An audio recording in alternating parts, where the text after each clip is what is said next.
오늘 저와 여러분들에게 주시는 하나님 말씀, 열왕기상 제9장 1절에서 9절까지는 말씀입니다.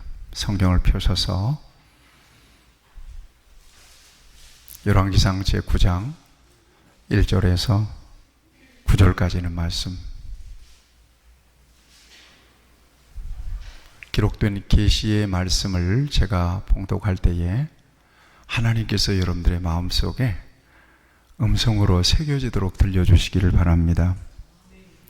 솔로몬이 여호와의 성전과 왕궁 건축하기를 마치며 자기가 이루기를 원하던 모든 것을 마친 때에 여호와께서 전에 기브온에서 나타나심같이 다시 솔로몬에게 나타나사 여호와께서 그에게 이르시되 내 기도와 네가 내 앞에서 구한 바를 내가 들었은즉 나는 네가 건축한 이 성전을 거룩하게 구별하여 내 이름을 영원히 그곳에 두며 내 눈길과 내 마음이 항상 거기에 있으리니 네가 만일 네 아버지 다윗이 행함같이 마음을 온전히 하고 바르게 하여 내 앞에서 행하며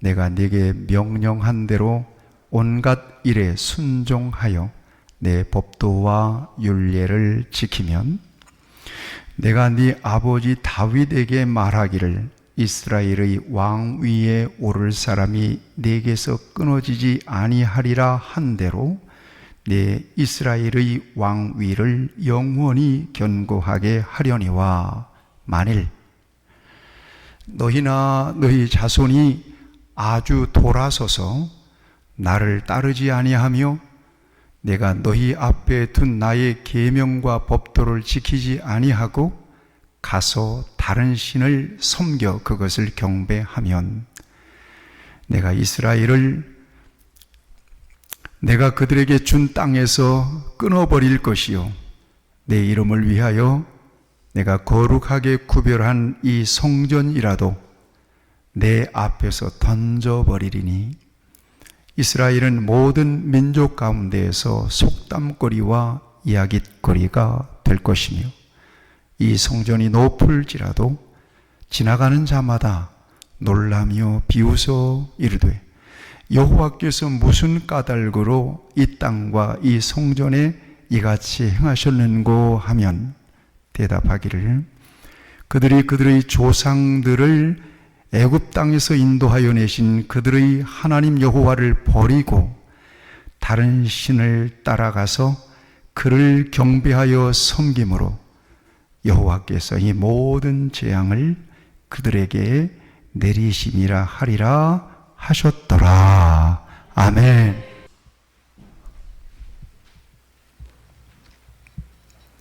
여러분 운전을 해보면 경험하실 것입니다. 초보 때는 넓은 길도 좁게 보입니다. 앞에서 차가 한 대 오면 조심스러워가지고 그래서 초보 때는 조심하기 때문에 사고가 웬만해서는 안 납니다. 사고가 나더라도 아주 작은 접촉사고 이 정도로 납니다. 서툴기 때문에. 언제 주로 사고가 많이 납니까? 운전에 자신감이 붙었을 때입니다. 운전에 관록이 생겼을 때입니다. 그때 사고가 나기 쉽습니다. 왜 그렇죠? 조심하지 않기 때문에, 방관하기 때문에 그렇습니다.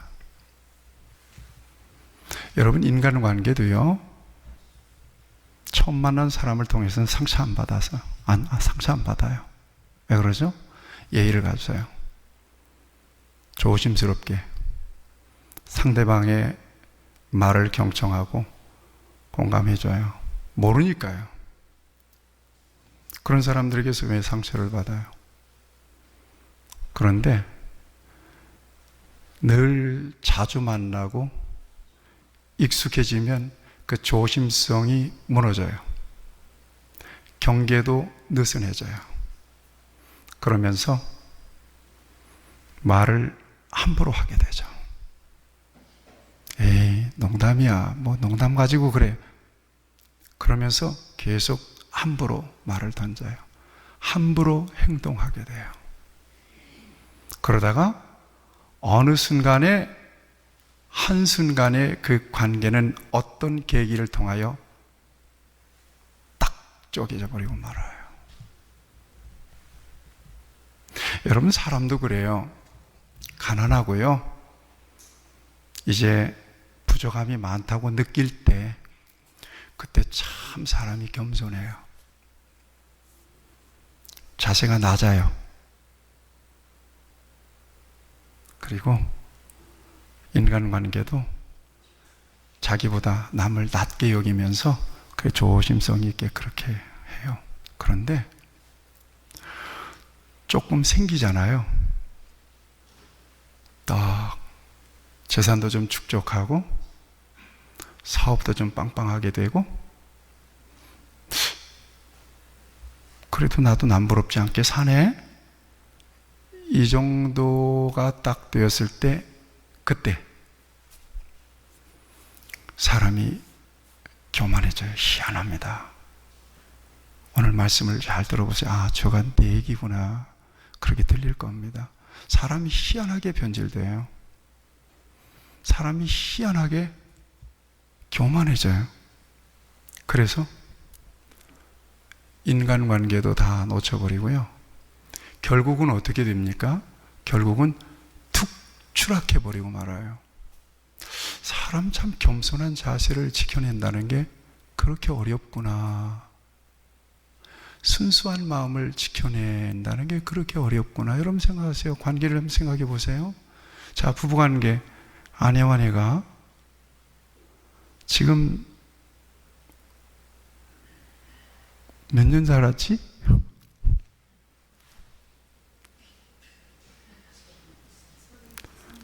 33년 더하기 1년 만에 나왔으니까 34년이면 결코 짧은 세월이 아닙니다.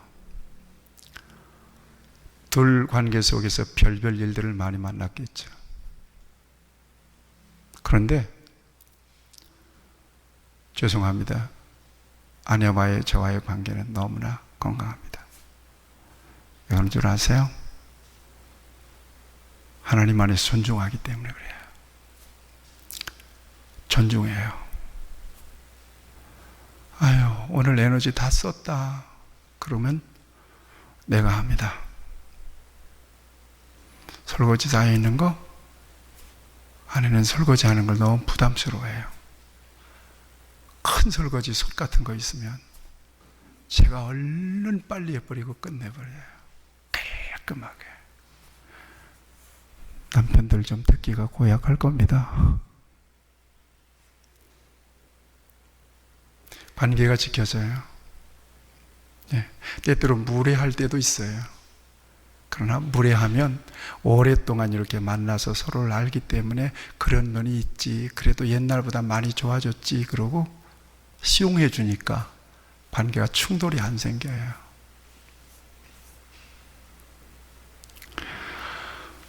여러분, 교회 생활도 마찬가지예요. 교회 생활, 이제 교회 오셔서 뭐 초신자로 혹은 이렇게 교회 생활 하시는 분들이 얼마나 순수한지 몰라요. 말씀을 더 집중해서 들어요. 또 뭘 좀 이렇게 요구하면요, 네, 그래요. 관계도요, 교우들과의 관계도 아주 괜찮아요. 그런데 신앙생활, 교회생활 오래 관록이 생기잖아요. 그러면 희한해져요, 사람이.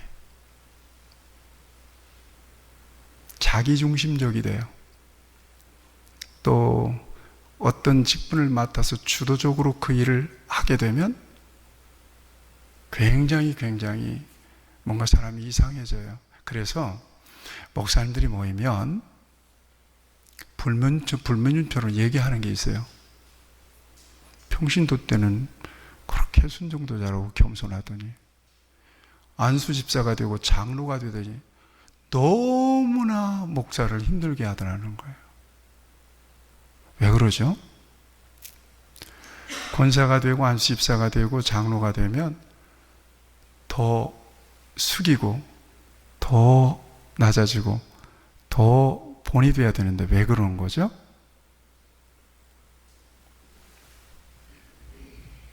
여러분 왜 그럴까요? 벼는 익으면 고개를 자꾸 숙인다는데 왜 사람은 익었다 싶을 때 왜 자꾸 변질되고 교만이 올까요? 왜 그럴까요? 성경에 답이 있어요. 이것은 바로 인간의 DNA 속에 들어있는 죄성 때문에 그래요. 여러분 생각해 보세요. 사람이 언제 타락하죠? 에덴 동산으로 가봅시다. 에덴 동산으로 가보면요, 언제 타락하죠? 거기 뭐 부족함이 있었어요? 부족함이 없었어요. 오늘 말씀을 잘 들어보세요. 부족함이 없었죠. 다 있어요. 그런데 그것으로 만족합니까? 아니에요. 다 있었는데 하나님이 금하신 동산 중앙에 있는 선악을 알게 하는 나무에 인간들의 마음이 쏠리는 거예요. 금하는 것에. 부족해서가 아니에요. 잘 나갈 때예요. 아무 걱정 없을 때예요. 아마도 에덴 동산에 노동이 있었거나 뭔가 결핍이 있었다면 그렇게 타락은 안 할 겁니다. 그 마음이 사탄에게 노출된 거예요. 사탄은 우리의 생각을 읽어요. 우리의 마음을 읽어요. 저 인간이 지금 무엇에 관심이 있고 무엇에 사로잡혀 있는가 딱 해서 그때 딱 나타나는 거예요. 다 좋은데 다 누리고 사는데 선악을 알게 하는 나무가 자꾸 눈에 밟히는 거예요. 왜 저걸 금하셨지? 왜 저걸 못 먹게 했을까? 똑같은데 더 탐스럽게 익었는데 그 마음을 사탄이 읽어냅니다. 그래서 뱀으로 둔갑한 사탄이 물어봐요. 하와에게, 야, 그거 정말 하나님이 먹지 말라고 하더냐? 그러니까 하와가 뱀에게 대답하는 그 대답의 말에 선악과에 대한 욕망이 물씬 묻어 있습니다. 그거 하나님이 먹지도 말고 뭐하지도 말고 만지지도 말라 그랬어. 그거 먹는 날에는 죽을까 하노라 그랬어요. 죽는다고 그랬어요? 죽을까 한다 그랬어요? 죽을까 하나 그러죠. 그것은 하와의 복음이에요. 하나님의 오리지널 복음이 아니었던 거예요. 그러니까 하나님께서 하와에게 주신 그 명령에 선악과에 대한 욕심과 탐심이 가득 배어 있는 하와의 마음이 묻어서 하나님의 명령을 변질시켜 버리는 거예요. 그러자 사탄이 딱 치고 나와요. 그거 먹어도 안 죽어. 이것은 사탄 가스펠이에요. 사탄의 복음. 안 죽어. 그거 왜 금했는가 하면 그거 먹으면 너희들의 눈이 밝아져서 하나님처럼 선악을 분별하며 하나님처럼 될까 봐서 하나님이 금한 거야. 안 죽는다는 말에 그도 하나님처럼 된다는 말에 완전히 밑이 돌아버렸습니다. 그리고 선악과를 보니까 더 이상 참을 수가 없어요. 보암직도 하고 먹음직도 하고 지혜롭게 할 만큼 탐스럽기도 한 나무인지라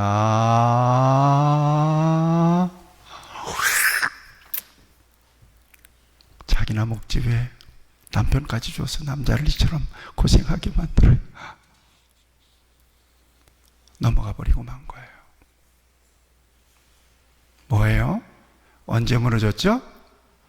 결핍이 있을 때예요? 퍼펙트 할 때예요. 완벽하다. 끝. 더 이상 행복은 없다. 이때 무너져요. 아시겠죠? 거기에다가 여러분들이 초점을 분명하게 맞춰놓고, 아, 그렇구나. 여러분, 성경을 보면 믿음 그러면 아브라함만 생각하는 게 아니에요. 다윗도 믿음이에요. 다윗이 언제 무너지죠? 자, 여기를 보셔야 돼요. 다윗이 언제 무너지죠? 밧세바를 언제 범하는 줄 아세요? 그 시점을 딱 보면요, 사무엘하 11장 1절에 보면 언젠가 하면 전쟁이 벌어졌습니다. 암몬 자손들과 전쟁이 벌어지면 웬만하면 다윗이 출정을 해요. 군사들과 함께. 그런데 당시 다윗의 통치력이나 이스라엘이 가지고 있는 위상은 이미 세상을 정복했어요. 다윗은 전쟁에 안 나가도 돼. 그 정도로 안정되었던 때예요. 그리고 요압과 그 군대만 보내도 너끈히 제압할 수 있는 그런 시대였어요. 다윗은 뭐 했어요? 왕궁에 머물면서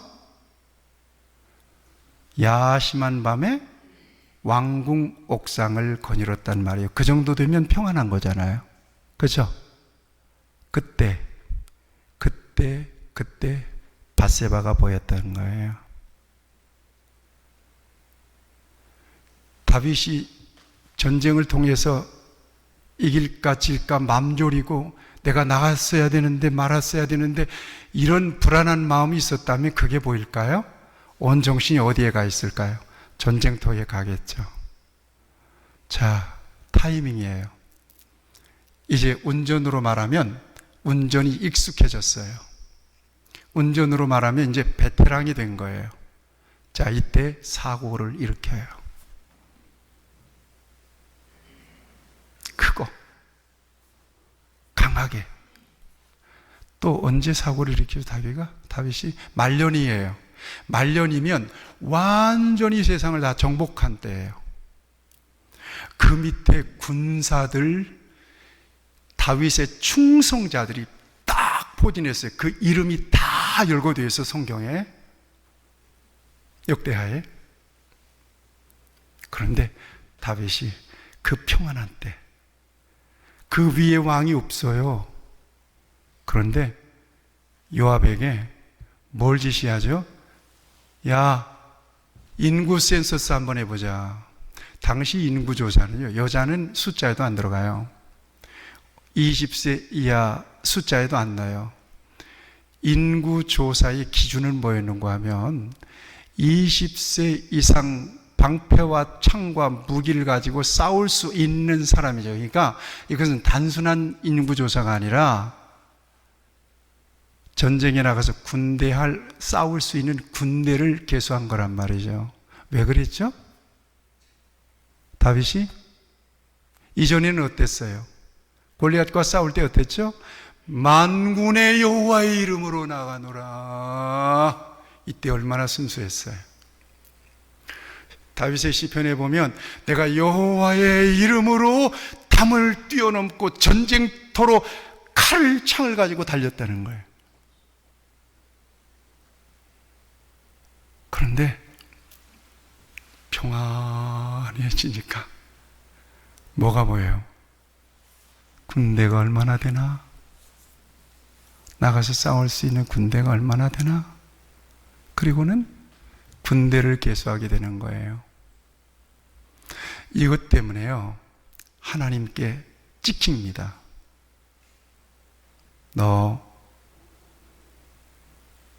네가 그랬지, 이제 나를 밀어내는구나. 그래, 어디 군대의 힘을 한번 의지해보지. 너 그것이 나한테 얼마나 엄청난 치욕적인, 모욕적인 행위인지 네가 알렸다. 선택해. 3가지 재앙을 준다. 선택해. 그 중에 다윗이 마저도 하나님께 맞아야 되겠다. 그래서 3일 동안 전국에 전염병이 돌아서 그때 몇만 명이 죽냐?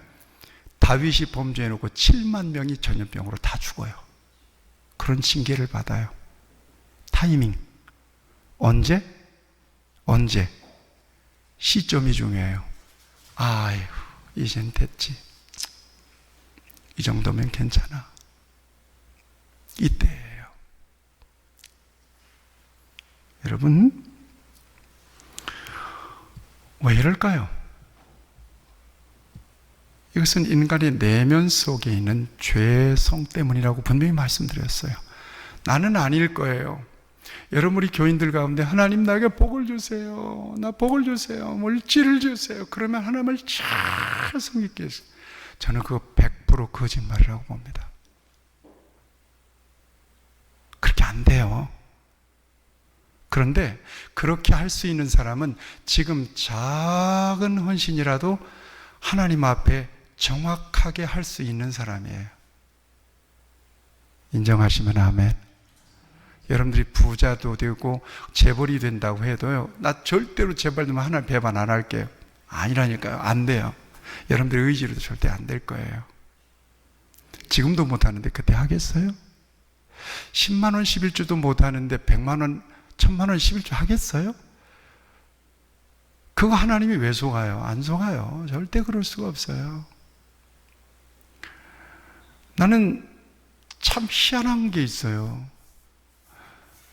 우리 성도들이 11주를 하잖아요. 근데 11주가 변동이 없어요. 11주는 원래 변동이 돼야 돼요? 안 돼야 돼요? 변동이 있어야죠. 이번 달에 덜 벌면 덜 번 대로 해야 되잖아요. 그렇죠? 이번 달에 더 벌면 더 번 대로 해야 되잖아요. 변동폭이 없어요. 그러니까 저는 11조가 아니라 그건 월정헌금이다. 그 월정헌금이지 그 11조가 아니죠. 그러니까 하나님께서는 그 이상의 그 재물과 그 사업과 그 경영을 축복하실 수가 없는 거예요. 축복이 자기 한계가 딱 가이드라인으로 정해졌어요. 나는 평생 동안 20만 원 11조만 할래. 2억을 벌어도 20만 원이야. 왜 하나님께서 손해볼 짓을 하겠어요? 중요하니까. 여러분, 돈을 강조하는 게 아니에요. 하나님 앞에서 이게 자세가 중요하다는 거예요. 같이 하시죠. 11조는 변화무쌍해야 된다. 변화무쌍해야 진정한 11조인 거예요. 올해 100만 원 벌었으면 10만 원이고요. 1000만 원 벌었으면 100만 원이죠. 1000만 원 벌었어도 10만 원. 10만 원 벌었어도 10만 원이에요?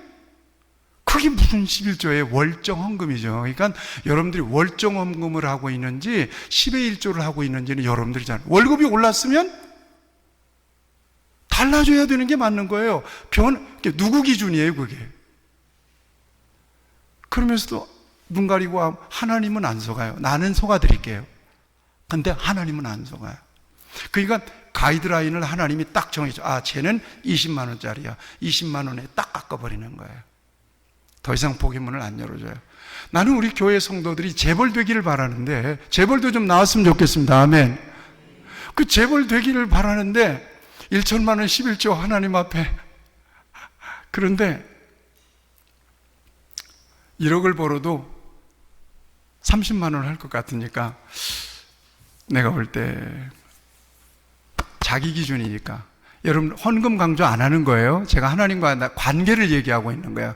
분명한 것은 11조는 달라져야 된다는 거예요. 이번 달 다르고 다음 달 다를 수 있다는 거예요. 그래야지. 그게 하나님의 기준이죠. 그런데 전혀 안 달라져요. 왜 그럴까요? 여러분, 무기여 잘 있거라. 또 해밍웨이 작품 노인과 바다. 이 해밍웨이가 한 말이 있어요. 무슨 말인가 하면, 작가가 노벨상을 받으면 작가로서의 삶은 끝난다. 노벨상은 작가로서의 최고 권위 있는 상입니다. 작가로서의 삶은 거기서 끝난다고 본 거예요. 왜 이런 말을 했을까요? 아무리 뛰어난 사람이라도 자기가 가진 것에 만족하고 안주하면 그 능력을 잃어버릴 수 있다는 얘기예요. 성공에 도취되고 칭찬에 익숙해지고 달콤함의 마음을 빼앗기면 그 사람은 순식간에 황폐해질 수 있다는 얘기예요. 결국 어떻게 되죠? 나중에 해밍웨이가 정신병자가 되어버려요. 망상에 사로잡히죠. 뭐 때문에 그런 줄 아세요? 자기가 가진 재산 때문에, 자기가 가지고 있는 명성 때문에 편집증과 망상 증세로 시달리다가 결국 그가 아끼는 산탄총을 쏴서 스스로 자살해버리고 말죠. 언제 무너집니까? 가난할 때가 아니에요. 이제 초볼 때가 아니에요. 관록이 붙기 시작할 때예요. 그때 위험해요. 비포장도로를 달릴 때는 웬만하면 큰 사고 나지는 않습니다. 그런데 고속도로로 딱 올라섰을 때예요. 그것도 요즘 자율 운전에 딱 오토매틱을 놓고 악셀에서 가속 페달에서 브레이크에서 발을 떼고 있을 정도로 편리한 차를 타고 갈 때예요. 잘 들으셔야 돼요. 이때 아주 굉장히 위험한 순간입니다. 근데 그때 정신을 더 차려야 되거든요. 근데 굉장히 위험해질 수 있어요. 병들고 가난할 때는요, 하나님께 매달려요. 순수했던 믿음이에요. 그런데 살만해지고 중심에서 살만해지면 중심에서 하나님 밀어내요. 그리고 하나님의 자리에 딱 앉아요. 내가 왕이지. 언제? 그래서 하나님은요, 차를 타고 가다가 사고가 잦은 곳에는 항상 뭐가 서 있어요, 거기에? 위험 표지가 서 있어요. 그렇죠? 그렇듯이 하나님도 위험 팻말을 성경에 보면 세워놓으세요. 경고판이에요. 경고, 여기서 조심해야 된다. 여러분 신명기를 가보세요. 신명기에 가보면요, 신명기 40년 동안 광야를 다 돌잖아요. 하나님의 경고판이 거기 있어요. 40년 동안 광야를 다 돈 다음에 모압 평지에 진을 치고 하나님은 모세를 불러, 야, 여기에서 가르쳐줘. 내 기준을 가르쳐줘. 그래서 십계명을 통해서 주신 하나님의 계명을 광야 40년 동안 광야에서 태어나서 자란 신세대들에게 다시 반포를 해요. 하기 전에 먼저 광야 40년 동안을 어떻게 걸어왔는지를 그들에게 알려줘요. 야, 광야 40년 동안에 하나님께서 만나 내려주셨어. 줄이지 않았어. 그 험한 길을 걸어왔지만 옷이 헤어지지 않았어. 그 험한 길을 걸어왔지만 발이 부르트지 않았어. 하나님이 함께 해주신 결과야. 여러분, 우리 성도들도 인정하세요. 이 험한 세상 무사하게 한 주간을 보내고 이시로 만나서 예배할 수 있는 거 하나님 은혜인 줄 믿으시기 바랍니다. 그 다음에 이제 너희들 요단강 건너서 젖과 꿀이는 가나안 땅에 들어갈 거야. 자, 여기서 팻말을 하나 딱 세워놔요. 광야를 걸을 때는 그런 팻말이 필요 없어요. 왜요? 하나님만 봤어야 했어요. 팻말이 없어요. 낮에는 구름기둥, 밤에는 불기둥이에요. 쉐키나 하나님의 임재 안에서 걸어가면 됐었어요. 그런데 가나안 땅에 딱 들어가면 거기는 풍요로운 땅이에요. 거기에 팻말을 하나 딱 세워놨어요. 뭐라고 팻말을 세우는가 하면, 자, 언제냐? 경고예요. 잘 들으세요. 네가 먹어서 배부르고 네 하나님께서 옥토를 주셨으므로 하나님을 찬송해야 돼. 그때 하나님 여호와를 잊어버리지 않도록 삼갈지어다. 언제예요? 그때예요. 신명기 8장 12절 이하에서 제가 봉독할 테니까 잘 들어보세요. 이게 경고판이에요. 네가 먹어서 배부르고 아름다운 집을 짓고 거주하며 내 소와 양이 번성하며 내 은금이 증식되며 내 소유가 다 풍부하게 될 때에, 언제? 등 따숩고 배부를 때, 아무런 문제 없이 형통할 때. 들리죠? 지금 부족함이 느끼고 굉장히 힘을 써서 일할 때는 사고 안 나요. 뭔가 비전과 목표가 분명할 때, 이때는 하나님이 경고 안 하세요. 그런데 교회가 이제 성장도 하고 시스템도 늘어나고 일꾼도 생기고 재정도 좀 늘어나고, 이때 사고 터질 가능성이 굉장히 많습니다. 저에게.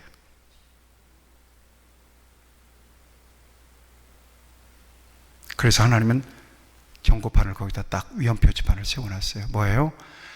그때 하나님을 잊어버리지 않도록 삼갈지어다 그랬어요.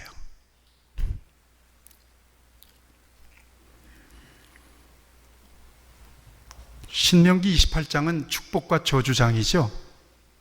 축복, 들어가도 복을 받고 나가도 복을 받을 것이니라. 기억나시죠? 그 축복만 있는 게 아니에요. 확 뒤집어 놔요. 경고판 딱 있어요. 너 성읍에서 복을 받고 내 육축과 우양의 새끼가 복을 받고 네가 들어가도 나가도 복을 받으리라. 아멘.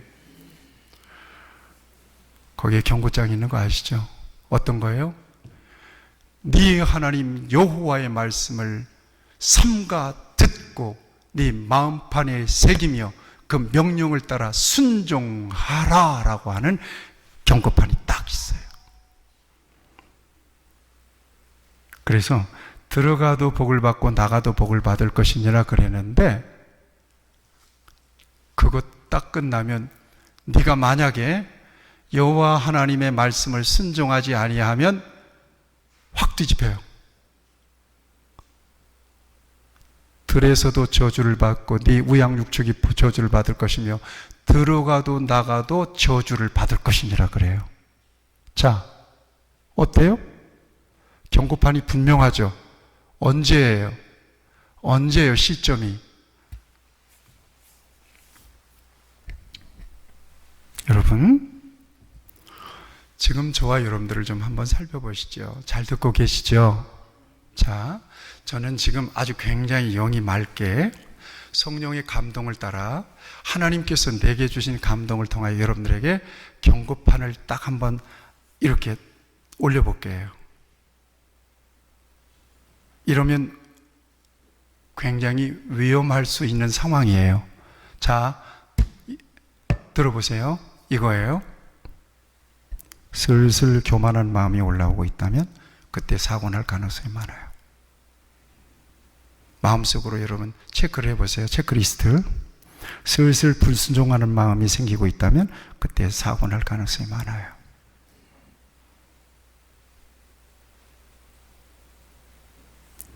슬슬 자기 뜻대로 살고 싶은 욕망이 일어나고 있다면 그때 사고 날 위험성이 다분해요.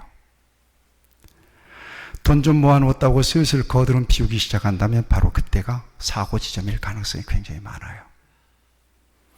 듣고 계시면 아멘. 하나님의 음성을 들어야 되니까요. 하나님이 의식되지 않고 기도가 안 되고 예배에 대한 기대도 없고 건성이에요. 교회 밖을 나서면 하고 싶은 일 다 하면서 세속적으로 변해버린다면 바로 그때가 사고의 위험성이 있는 순간입니다. 슬슬 사람 차별해요? 무시해요? 허영심으로 허파에 바람이 쑥 들어가 있어요. 늘 자기 자랑, 세속적인 자기 자랑을 늘어놔요. 사고 위험성이 있는 순간입니다. 삼가 조심해야 될 일입니다. 자꾸 끊어야 된다. 마음속에서 일어나요. 경고가 있는데도 여전히 끊지 못하는 것들 있죠. 사고 납니다. 그러면 오늘 이 설교를 여러분들이 다시 되풀이하셔야 돼요. 저는 말씀드렸어요. 성령의 감동하심을 따라 그 사고 나는 거예요. 빨리 끊으셔야 돼요. 어떤 것이든지. 성령이 내 안에 계셔서 끊어야 돼. 안 돼요. 안 돼요. 그러면서 끌려가는 것들 있잖아요. 그거 빨리 끊어야 돼요. 지금 말씀을 들을 때 주님이 또 오늘 여기서 못을 치시네 아예. 이게 주의 음성으로 들려서 그게 정리가 돼야 돼요. 그렇지 않고 계속 가잖아요. 그러면 반드시 사고 지점이 와요. 아멘 하세요.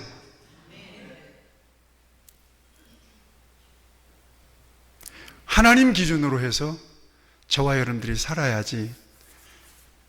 교회 한번 갔다 와서 나 종교생활을 나 교회에서 예배 드렸어. 오늘 주일 성수했어.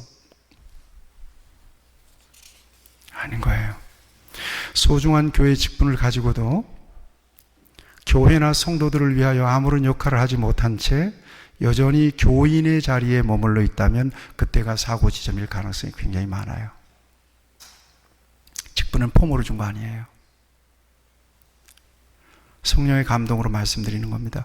마음속에서 내가 신앙인으로서 직분자로서 이러면 안 되는데라고 소리치고 있는데 뭉개고 귀를 막고 있다면 그때가 사고 지점일 가능성이 굉장히 많습니다. 무서워요? 뭔가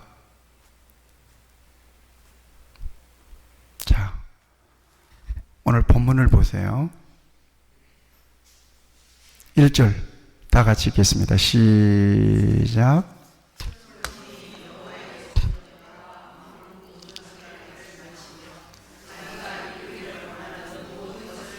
자, 시점이 언제죠? 원하는 소원 다 이루었어요.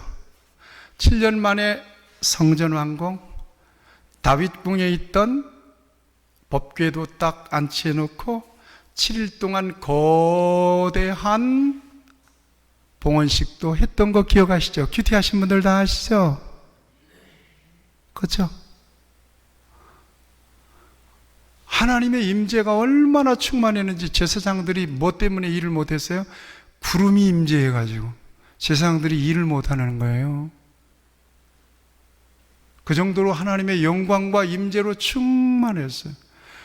그 다음에 다윗이 13년 만에 자기의 백향목궁을 만들었어요. 얼마나 화려하게 금으로 싸서 그렇게 만들었는지 몰라요. 그러니까 그 시대에 그 엄청난 자원과 인력이 동원이 돼서 솔로몬이 하고 싶은 걸 다 이루었던 때예요. 시점이 언제예요? 그때예요. 그때 하나님께서 정확하게 나타나서 경고판을 들고 나타났어요. 하나님이 기브온에 나타난 거예요. 여기를 보세요. 기브온에 나타난 거예요. 기브온에서 하나님이 경고판을 딱 들고 나타난 거예요. 기브온은 어떤 데죠? 솔로몬이 일천번제를 드리면서 하나님을 경험했던 자리예요. 거기에 경고판을 딱 가지고 나타났어요. 그러면서 그 경고판에는 뭐가 써 있는가 하면 뭐가 써 있어요? 여기에 만일 두 자가 딱 써 있는 거예요. 만일 네가 네 아버지 다윗처럼 온전하게 하나님 섬기며 하나님의 계명과 하나님의 율례를 지켜 행하면 내가 네 아버지에게 약속한 대로 또 너에게 약속한 대로 네 왕위를 보존해 줄게. 그 다음에 네 후손들을 통하여 왕통을 이어지게 해줄게. 끝까지. 이거예요. 만일이에요. 그러니까 뭘 선택해야 돼요? 그 다음에 바로 이어서 오늘 6절을 보세요. 6절을 보면 만일 너희나 너희 자손이 아주 돌아서서 누구를 돌아서서 나를 따르지 아니하며 내가 너희 앞에 둔 나의 계명과 법도를 지키지 아니하고 가서 다른 신들을 섬겨봐 경배해봐. 그러면 내가 너희에게 준 땅 완전히 다 취소. 너 7년 동안 성전을 잘 지어서 나한테 봉헌했지. 그거 내가 뭐예요? 던져버려. 이렇게 되는 거예요.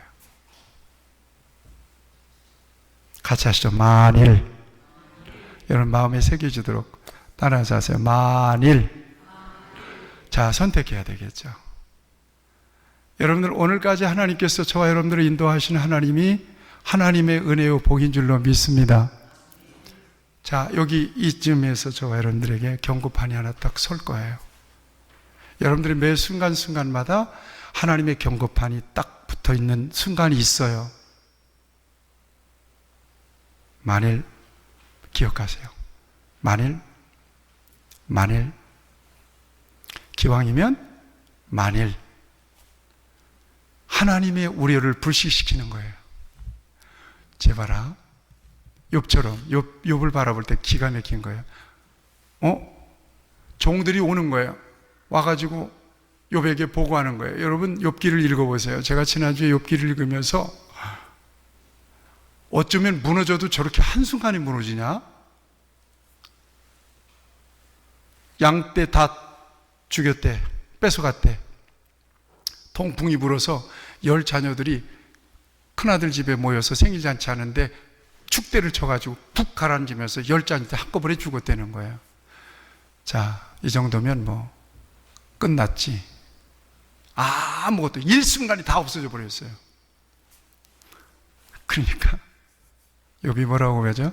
욥기 1장 21절에 보면 하나님이 주셨는데 하나님이 거둬가실 수도 있지.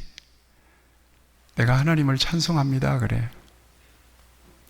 그러니까 또 마귀가 나타나가지고 아이고 내 종 봤냐 그랬더니 아이고 그 몸이 성하니까 그런 거예요. 그래? 알았어.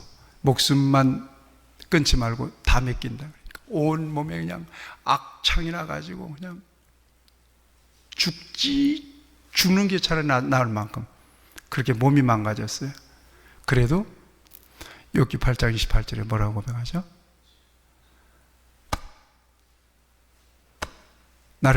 그가 나를 단련하신 후에는 내가 정금같이 나올 것입니다.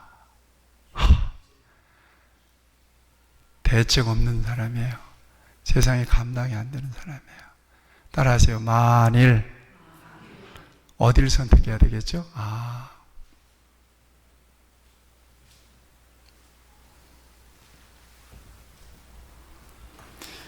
여러분, 하나님은 높일 수도 있고 낮출 수도 있음을 믿으시기 바랍니다.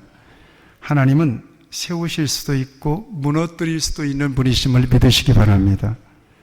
하나님은 죽일 수도 있고 살릴 수도 있는 하나님이신 줄 믿습니다. 하나님은 주실 수도 있고 뺏어 가실 수도 있는 하나님인 줄 믿으시기 바랍니다. 그러면 어떻게 하면 만일 그 하나님께서 주신 자원과 그 축복을 더 지켜나가고 더 세워나가고 하나님께 영광이 될 수 있을까? 간단한 것만 팁을 여러분들에게 감동을 통해서 주시면 이러면 돼요. 자기 자랑을 멈추고 하나님을 자랑해야 돼요. 아멘. 같이 하시죠. 하나님이 하셨습니다. 하나님의 은혜입니다. 그 다음에 또 있어요. 자기의 명예보다 하나님의 명예를 추구하면서 나는 아무것도 아닙니다라고 늘 입버릇처럼 고백해야 돼요. 같이 하시죠. 나는 아무것도 아닙니다. 그렇게 고백하기 싫은가 보시네. 왜 내가 아무것도 아니에요? 나 하나님의 자녀예요. 진실로 고백합시다. 하나님 앞에서 나는 아무것도 아닙니다. 그렇습니다. 나는 이 말씀을 준비하면서 우리 성도들을 쭉 스캔을 해봤습니다. 한 사람 한 사람 한 사람 이렇게. 여러분, 우리 성도들은 굉장히 건강하신 분들이라고 저는 생각해요.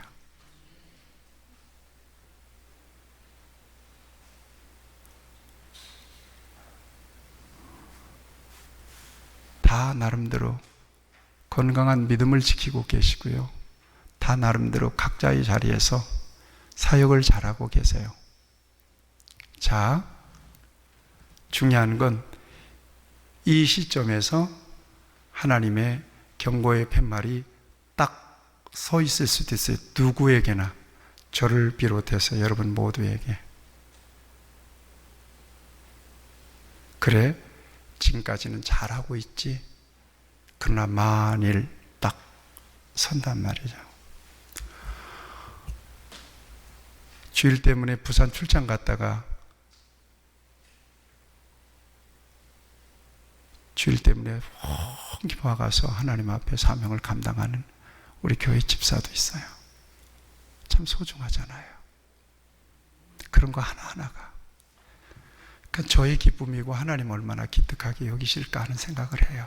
저는 율법적인 신앙보다도 하나님의 성령과 은혜에 붙잡혀서 하나님을 섬겨야 된다고 믿거든요. 그래서 율법적인 설교는 안 합니다. 하나님의 은혜로 되는 것이니까요.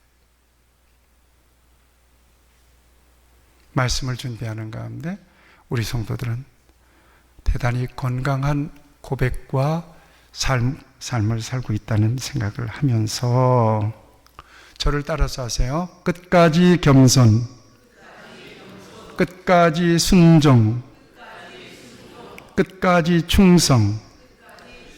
그러셔서 하나님께 인정받고 대대에 저와 여러분들에게 그리스도 안에서 허락하신 하나님의 복이 이어질 수 있게 되기를 축복합니다. 축복합니다. 기도하십시다. 오늘 주신 말씀을 우리의 마음에 새깁니다. 만일 우리를 향하시는 하나님의 우려가 있지만 그 우려를 하나님 그 우려예요. 그 정도 염려 안 하셔도 돼요.